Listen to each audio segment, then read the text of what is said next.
Because there will be times in life that you're going to have to do both. And if we don't, well, Thucydides tells us what happens. You've got thinking that's done by cowards. People who are afraid to do anything, but also if you're a coward, you also don't have the courage to think well either. You just kind of go along with the mainstream. Or you have warriors who are fools. And that's unpredictable, really. You have no idea what the hell is going to happen. And fools, we can guarantee one thing in life is that fools make things worse. Fools always make things worse, man. Being both of these is guaranteed to make your life better. And yet we resist becoming both. That doesn't mean you have to go out and become the greatest, the smartest person in the world, but become an expert, man. An educated person is a person who knows everything about something, and then something about everything. So become an expert in one thing, but then also know lots of stuff about lots of different things. It not only makes you more interesting, but it also gives you a background to figure out the world. Same with being a warrior. It doesn't mean you have to go out there and become the heavyweight champion of the world, but at least have some confidence so that when you walk down the street, you're not one of these people who walks down the street and is just terrified.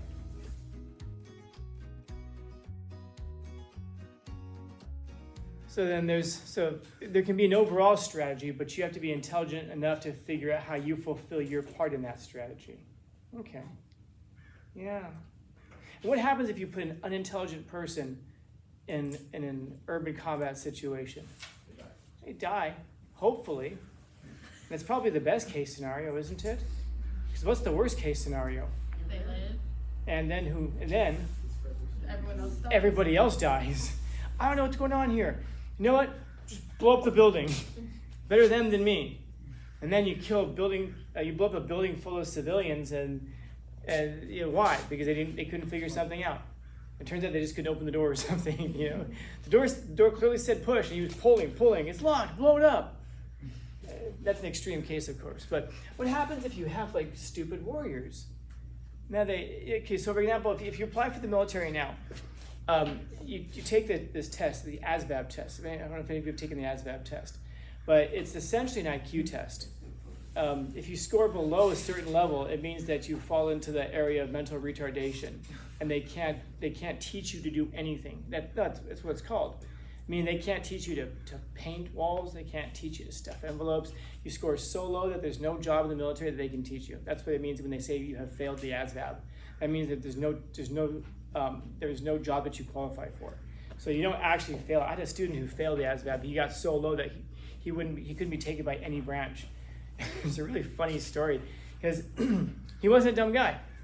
I was talking with him, and he's just like, man, I failed the ASVAB. How do you fail the ASVAB, bro?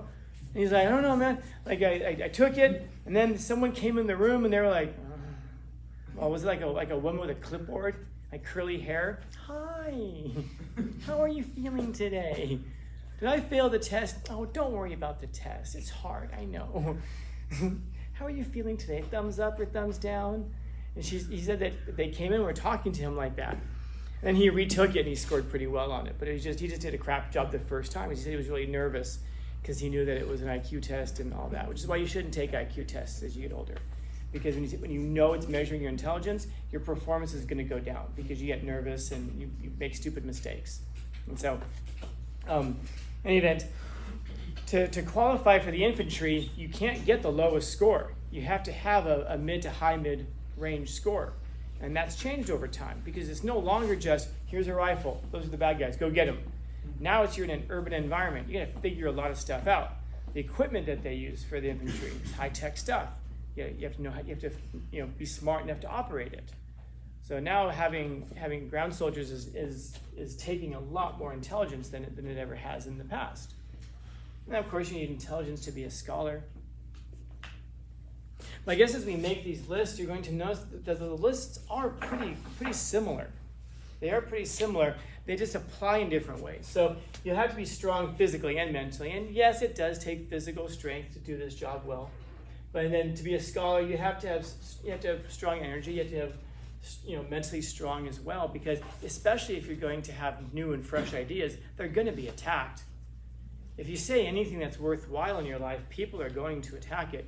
If you're saying something and the whole world and everybody around you is saying, yeah, you're right. Check yourself, because what you're saying is the popular thing. Now, the popular thing might be the right thing. If you come in here and you say, the world is not round, and oh, so you're flat earth. No, it's not flat either. Because like 2 or 3 flat earthers will be like, yeah, it's flat. No, it's not, it's a cube. What? And then everybody hates you. That doesn't mean you're on the right track. Sometimes everybody hates you because you're completely wrong. Sometimes everybody hates you because you're completely right, especially if you're right about things that speak about them.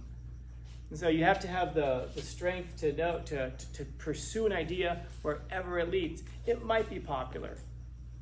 I hope there's one thing you figure out about me so far is that I'm not going to tell you what I think is going to be popular. I might be wrong about some of the stuff I tell you. I've been wrong before. It was November of like 2008, I think it was, something like that. So I've been wrong before. So it's possible. But I come in and I tell you the truth the best that I possibly can. Now, it's also having the strength that if you're shown to be wrong about something, to be able to step back from it and recognize that you were wrong and change. That's also a big part of what it is to be a scholar. To be brave, yeah, to pursue ideas. And by scholar, again, somebody asked what that exactly means. And I said, I don't know, because it can mean different things. Like I've heard teachers here say, we're scholars. It's like, no, we're really not. As teachers, we're not scholars, really. There's a big difference between like a high school teacher and a scholar. It's like asking the difference between an academic and an intellectual. An academic is someone who kind of like works in an institution and like bolsters those ideas. An intellectual is a person who really grapples with ideas wherever they may lead. And then you've got physical endurance, but also the endurance to be able to pursue ideas, because I wonder how many of you are totally okay going out and playing like soccer with your friends for 3 or 4 hours at a time. I wonder how many of you are willing to sit down and read a book, discipline yourself and read a book for 3 or 4 hours, or even to read a book for 30 minutes and then think about it for another 3 hours after that. That's hard to do, man. That's really hard to do for a lot of people.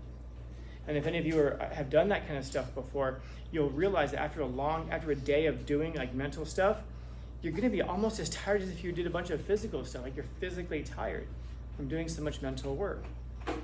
I remember I was helping a professor with a book one time, and we were doing the copy editing at the end. And the way that you do a copy editing is, I have to explain it to you. This is from a text, different class. It's called The Importance of Being an Unhappy Teenager. But if we were doing a copy edit on this paragraph, I would have to read the paragraph like this. Being unhappy is never wholly to be recommended, space, but if there's any period of life in which the mood may be justified and in certain ways important, space, then it is roughly between the ages of numerically 1-3 and numerically 2-0 period. End of paragraph, space line, next paragraph. And you read a whole book that way to make sure that you have the right copy stuff done. Now imagine doing that for 8 hours a day, 7 hours a day. You might be like, I couldn't focus on it. You force yourself to. And it's difficult because now you get drained. Have you ever been mentally drained because of something emotional? Sometimes this happens too with just being, use of the intellect. You get emotionally drained. So I guess what I'm saying is that it takes a lot of the same kinds of things, but in our society, especially today, we separate these things out so much. Which one are you? Are you a warrior or are you a scholar? And we have these stereotypes of like the gangly 85-pound nerd who's really, really smart but has no physical capabilities. Then we have the idea of the dumb jock who's really good with physically but really stupid. And you'll see that we reinforce that stereotype a lot in our society. I guess the question becomes, I don't know, why can't you be both? And a lot of people just don't think of themselves as capable of being both. That's what it really comes down to. And which one should you be? The answer to that question is probably yes.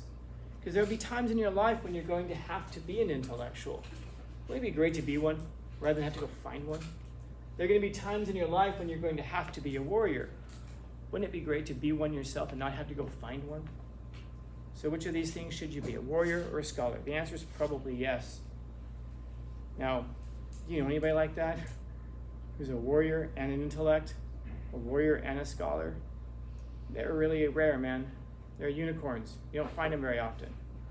Because it takes a person who kind of commits, you have to really actually commit yourself to being both. You know, a lot of times you'll gravitate towards one or the other. In other words, you may have the capability of being both, but we tend to pursue the thing that we want to do.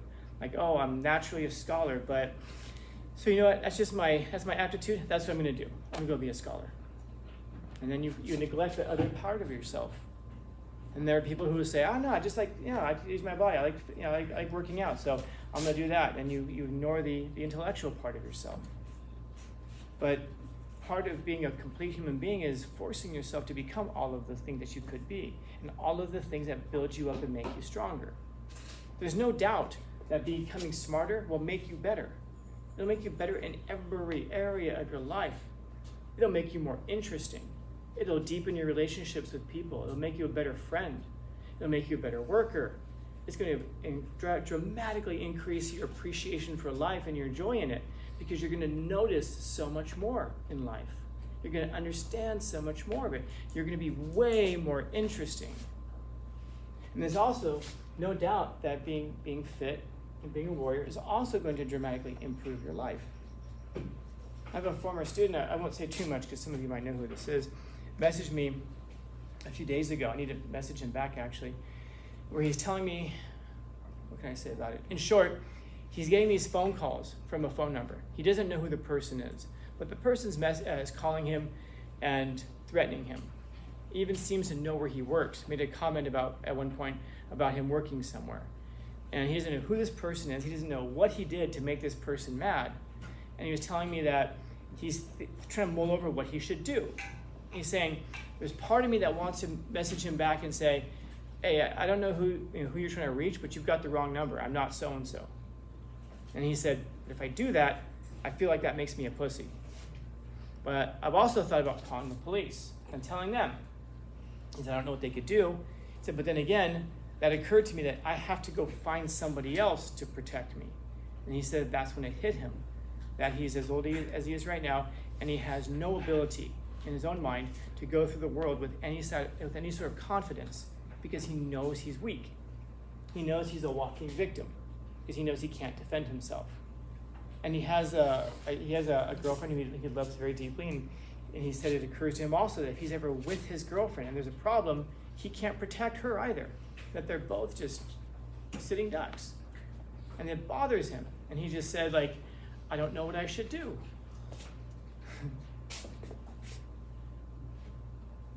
You tell me, what should he do?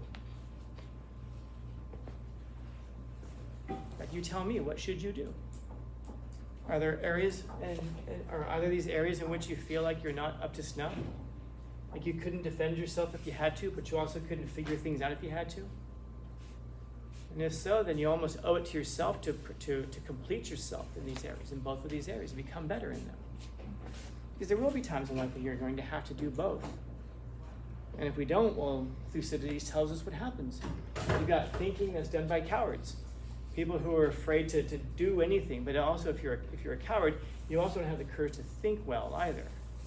You just kind of go along with the mainstream. Or you have warriors who are fools, and that's unpredictable, really. You have no idea what the hell is going to happen. And fools, we can guarantee one thing in life is that fools make things worse. Fools always make things worse, man. And so, being both of these is guaranteed to make your life better. And yet we resist becoming both. That doesn't mean you have to go out and become the greatest, the smartest person in the world, but become an expert, man. An educated person is a person who knows everything about something, and then something about everything. So become an expert in one thing, but then also know lots of stuff about lots of different things. It not only makes you more interesting, but it also gives you a background to figure out the world. Same with being a warrior. It doesn't mean you have to go out there and become the heavyweight champion of the world, but at least have some confidence so that when you walk down the street, you're not one of these people who walks down the street and is just terrified. And by the way, I say that because on Monday, I was at a meeting with the teachers, and whatever. they were telling us that they were establishing the norms of the meeting, which if you guys, when you guys go off and get jobs, you're going to start finding yourself in these meetings where they begin by saying, we're going to establish the norms of the meeting, all in which are just essentially means these are the things that we all agree to. And it'll be things like show each other respect and all like really like wishy-washy things. And they said that the highest priority of this meeting was for all of us to feel safe. Now, we're in a gym full of teachers. Is there anybody in there who's dangerous? Well, there's one guy.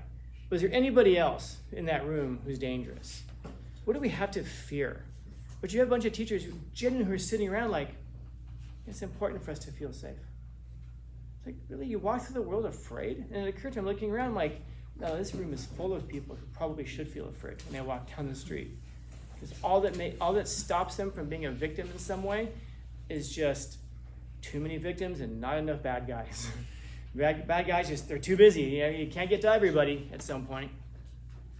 And then they started, and my table was looking at me. I was laughing. I was just kind of delirious that day anyway. And I was just on one. And I was laughing because the way they were describing the meeting, I said, it sounds like we're in a goddamn cult. You know? And then they were looking at me, I'm like, seriously, doesn't it sound like we're in a cult? The language that we're using all this like very specific language. It sounds like we're in a cult. And I said, I'm not objecting. I've been a part of many cults in my life so far, both as a leader and as a follower. You know, you make more money as a leader, by the way, but being a follower is a lot more fun. They're all looking at me like trying to figure out, is he serious? But then they all went along with this really silly thing, and everybody kind of acknowledged it was silliness, but they didn't even have the courage to say, this is stupid. This meeting is a waste of time. We could be doing other things, because they don't have the courage of their convictions. Everybody complains about it, but nobody does anything about it. Some people will do too much and not say enough, not explain why they're doing it. Don't be either one.